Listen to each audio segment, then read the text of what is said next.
Hello, a very happy new year to you all, and I'm a couple of days into my keto diet. Yes, I know. From losing an absolute ton of weight, I managed to find it all again. So what a silly Billy! I started again. Wish me luck with that, and feel free to fat shame the hell out of me. But anyway, Elon Musk is a very interesting chap, isn't he? Now I have reservations about him overall. He's very connected with the internal government and the intelligence departments, what have you, in America, which will always leave question marks about him. But he is doing great work, and that must be applauded. In particular, with his how he's literally just shaken up a bee's nest in British politics with his support for Tommy Robinson, and brilliant. Love that. He's also, I believe, supporting reform, and is even hinted at huge financial contributions to that party, of which they would like very much.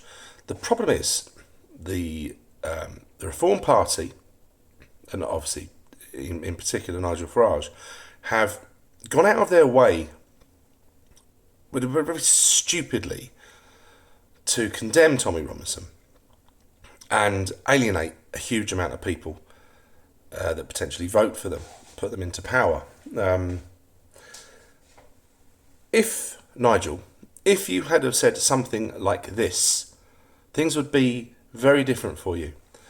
You could have said, I don't support Tommy Robinson's behaviour, his methods. I find it appalling, and I really condemn that. However, as someone like you, Nigel, that has been lied about non-stop by the media, and they still lie about you, and they've lied about you for decades, and tarnished you as a far-right Nazi and all that stuff. You could have definitely said something about that. You could have said, as someone that's been lied about so much, I understand that not everything they're saying about Tommy Robinson is true. And when Tommy Robinson speaks on Islam, and when he produces these documentaries, he is not wrong and he is not lying. He's actually doing good work there. You could have said something like that, and you could have obviously said, so the persecution by the establishment of Tommy Robinson is wrong, even though you don't like the guy. It would have been so easy for you to do that. The problem is, you're a coward, Nigel.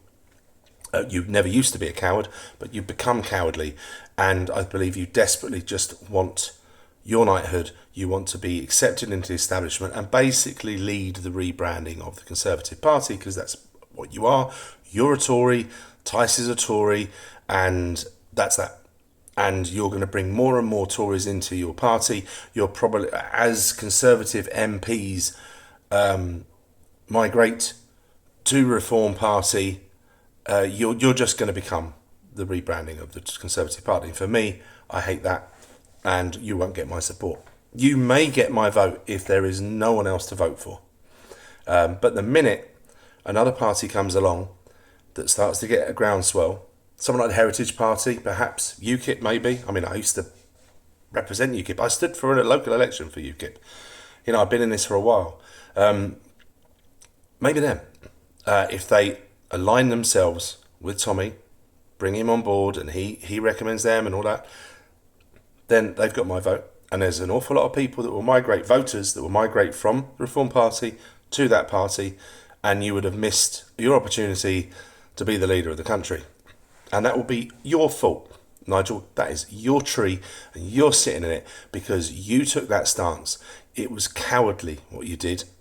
It really, really was. And maybe this is going down the conspiracy hole here, but maybe every now and again someone from the deep state shows you a picture of a plane crash and says, remember that, Nigel? And maybe that, it would me as well. That would have shaken the hell out of me, and it would have you would have probably got me to behave a lot more if something like that had happened to me. So I don't know. But as far as I'm concerned, you've created a huge problem for yourself, because now you're going to have to backtrack. You are going to have to say you were wrong, and you're going to have to try to explain your political reasons for doing so, because you can't say oh, I didn't realise they were lying about him. Well, maybe you can. Maybe you're going to try to paint that, say, oh, new information has come about that Tommy wasn't these things and they've been lying about him. And I mean, that's not going to convince someone like me and someone that's been aware of what's been going on for the last few years. But you might be able to convince a few of your new voters. But you're going to lose some of your traditional Tory voters over this because they're going to despise that little oik from Luton. But that's their problem, and they're far fewer in number than people like me, people like whatever, working class, lower middle class, whatever you want to call the classes, just people that have had enough of this shit, had enough, and just want our country back and want to be put first in front of the migrants, and we want mass deportations, Nigel, and you're going to have to get on board of that and say, yes, massive deportations. Get these animals out of our country. That's it.